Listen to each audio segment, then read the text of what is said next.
I don't actually remember what day of the week it was, but it was August the 10th, 1987. Me and a buddy of mine were cruising. That's what we used to do back in the day. We were heading south on Crockett Road. The big hangout was the Palestine Plaza.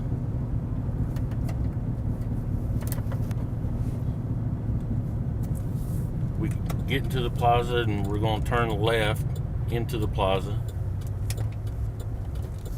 We make the turn,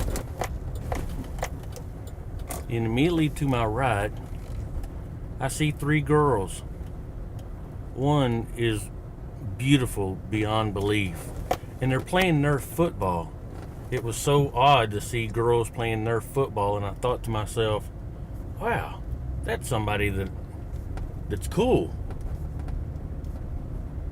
And I almost run into somebody because I keep looking back at her. Of course, I was shy back then, so it took me about 5 or 6 rows to get up enough gumption to actually turn around. But I do. The whole time I'm looking, they're still playing their football. They're turning and looking because they're seeing a car slowly moving. And we just pull down the aisle. They come walking up to the window and I say, hi.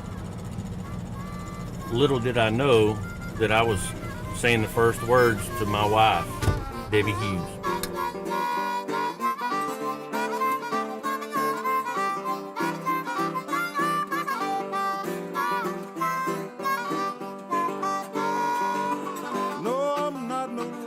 After pulling up and saying hello or hi, she was amazed because on my pickup truck, I was a volunteer fireman for Elkhart, and I had woo-woo lights on the top. And she's claimed over the years that I wooed her with my woo-woo lights. So it was either Mark Grigsby or Bobby Mason that was riding with me, but he got out of the vehicle and she got in, and we went riding. It seemed like we were gone for just a little bit, but it seemed like hours because she was just so easy to talk to. I mean, I felt comfortable around her immediately. I brought her back, and we said bye, and we exchanged phone numbers. A couple of days later, I called her and asked her if she wanted to go out. She said yes.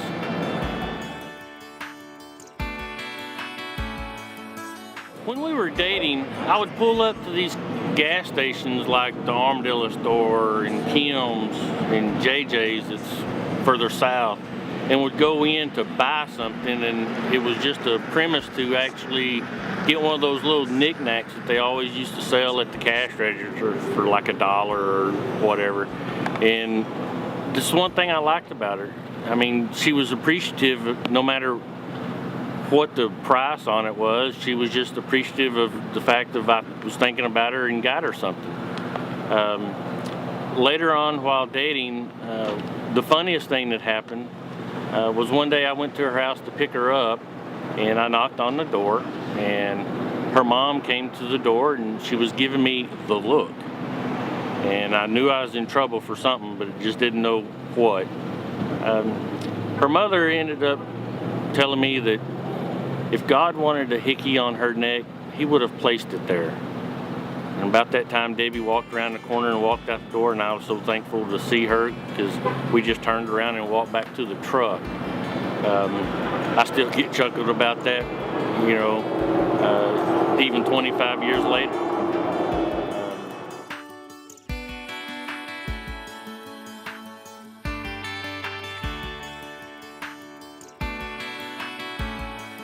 Debbie and I were married on a bright and sunny afternoon day, September 24th, 1988.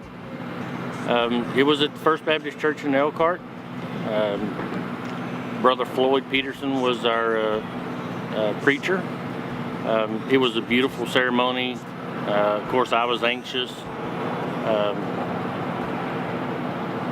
But my face never hurt that much ever in my life when I actually saw her down the aisle in her wedding gown I was smiling so big, it was almost painful. But it was a good painful. Because she looked absolutely gorgeous. There was nothing about her that didn't glow.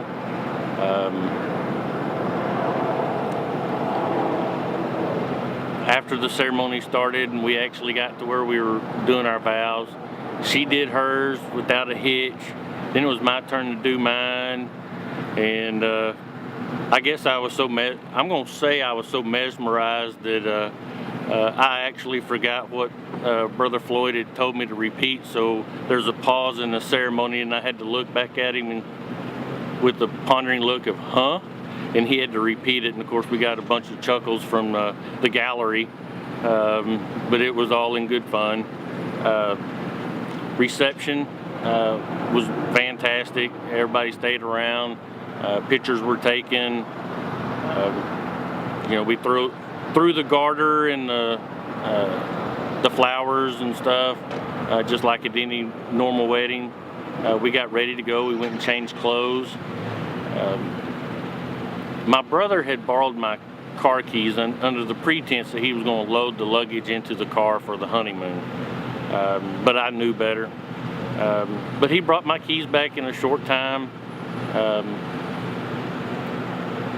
We got ready to go. We walked out of the church. Of course, they were throwing bird seed, and so we were running to the car. And I opened up the door for her and jumped in, went around to my side, jumped in. I stuck the key in the ignition. And nothing. It wouldn't turn. It wouldn't do anything. About the time my brother sits there and starts to say that, what? The car won't start? Of course, I always, I kind of started thinking that it was he that actually changed the car keys out where the Ford key I had didn't fit. But that turned out not to be the case. I ended up having to go down the road and pick up a mechanic and bring him back to the church in somebody else's vehicle. And we ended up having to dismantle the steering column of that Ford Mustang. And lo and behold, a sliver of the key actually fell in between the tumblers, and therefore it wasn't allowing the ignition to turn. This all took probably 2.5 or 3 hours. It had taken enough time to where we actually missed our window of when we wanted to leave to head for our San Antonio honeymoon, so we just stayed in town that night and then left the next morning.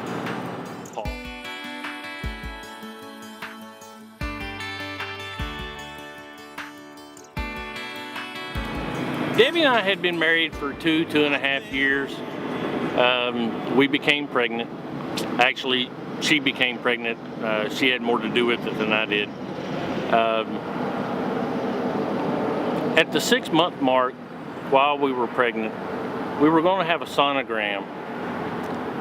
A mutual friend of ours worked at the doctor's office that was going to do the sonogram, and she called Debbie that morning and said, "You'll never believe, I had a dream last night, and we saw twins." Of course, we, chuckled about it and said, "Ha ha." We went into the exam room, and the sonogram technician came in there and started doing her sonogram. And of course, if you don't know what gray and black splotchy stuff looks like back in the day, you couldn't actually tell. And she was moving so quick that we couldn't actually follow with where she had the little probe and stuff going across Debbie's belly, and me trying to pay attention to the TV screen. But after she got done, she goes, "Yep, there's two." And of course, we thought they were actually in on the joke together, and so we all laughed. And she looked at us and says, "No, I'm very serious."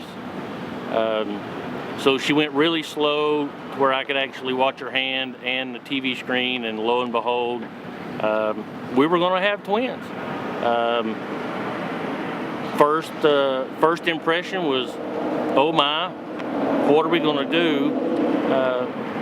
But then it just became easy. We just strolled right along with it. Debbie ended up having to stay at home right at the end of the pregnancy. On March the 22nd, 1991, we were supposed to be at the hospital to induce Debbie for labor. That went off without a hitch. At 8:09 and 8:21 p.m., we gave birth to Ryan Matthew Hughes, who was 7 pounds 4 ounces, and Christopher Aaron Hughes, that weighed 6 pounds 4 ounces. And this was another time that I smiled so big. I had one of those OR masks on where you couldn't actually see my mouth, but I think I smiled big enough to where the corners of my mouth actually extended beyond the surgical mask, because I had the privilege of being able to carry them from the delivery room into the nursery where all the family was standing outside the window the first time they got to see our kids, and it was awesome. As we became a family and as we started to grow, family time was so important to Debbie. She actually had that family time with her side of the family, and I love her for it. You just don't know what you're missing until it's gone. I never did actually have that tight-knit family because we lived so far away, but all of her family lived close enough to where anybody's birthday, anniversary, it didn't matter. We all showed up at Grandma and Grandpa's house and had a big time. Christmases, Thanksgiving, and I love her for that. Family was just that important to her.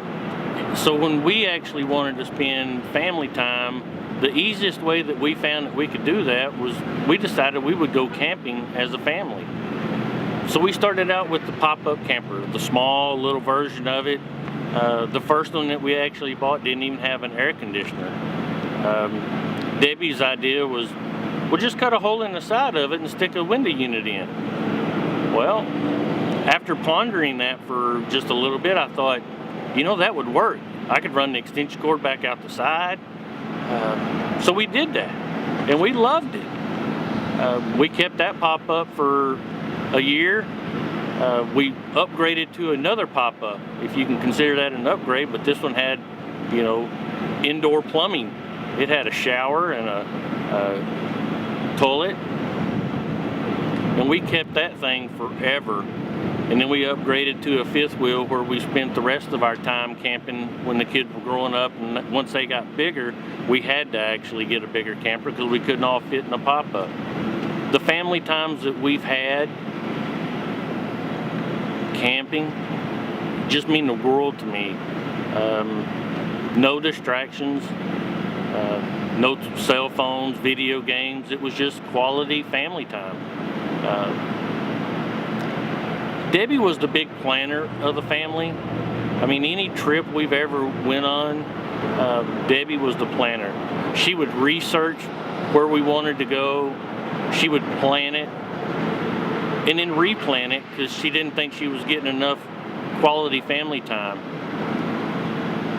And when we actually left for the trips, they went off without a hitch because she had everything down to a fine science of knowing exactly when we were going to get there, what we were going to do. There wasn't a lot of just empty time just sitting around. Another big thing that we spent a lot of quality family time doing was baseball. Whether the kids were playing in it or we were going to watch it. I think we as a family enjoyed baseball. Of course, I'd played baseball all of my life, and that's pretty much the only sport that I actually knew everything about. And I'm not meaning everything, but most of it. At least I could follow it. Debbie is the most compassionate and caring person you would ever get to know. She spent 24 years caring for animals at Brook Hollow Veterinarian Clinic. Some of the funny things about her career in the vet's office was that every day when I got home from work, there was no telling what might actually be in the house, whether it be baby squirrels, rabbits, raccoons, deer. She would stop by the fire station, after she got off work. Ooh, look what somebody brought in. And she just ate that up, being able to care for animals and that couldn't care for themselves. They were so small that she had to bottle feed them. She would wake up every 4 hours throughout the night and feed them just so that they would survive. The decision to actually go back to school to become a registered nurse, and I was blown away by that. 24 years at one job, and she knows that something needs to happen, and for her to have some semblance of retirement, she knew she needed to make that swap, and she did it.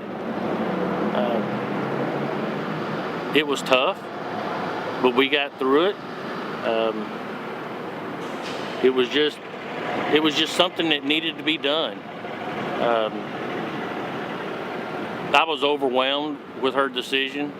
I was proud of her because I knew that the care that she gave to those animals at the vet's office, I knew the human patients that she was going to care for were going to be the luckiest people in the world to have her as their nurse. I love her so much. I'm ashamed to say, though, that I don't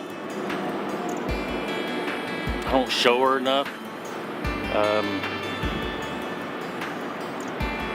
Sometimes I take her for granted, and I'm sorry for that.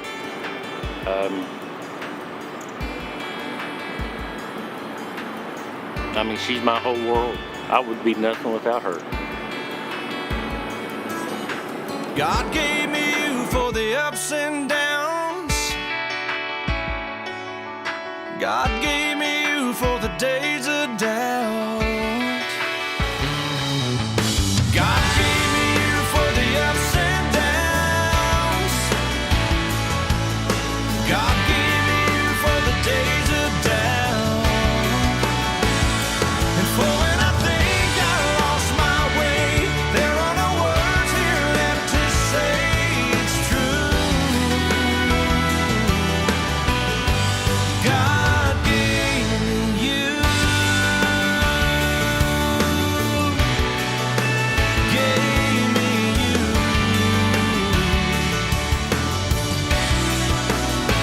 He gave me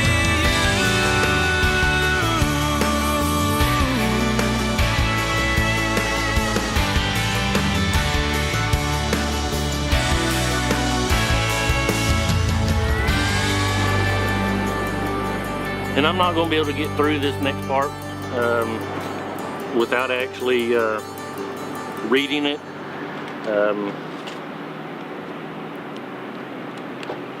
Debbie, you are my light, my best friend, have taken care of me in so many different ways, emotionally, spiritually, and I'm amazed at you every single day.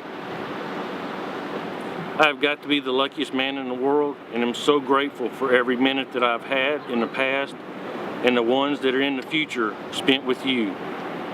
I'm in awe of everything about you. Some people spend their whole life looking for the right person. I was one of the lucky ones that found their soulmate early. It would make me the proudest man alive if you would take my hand and walk down the aisle again and renew our wedding vows.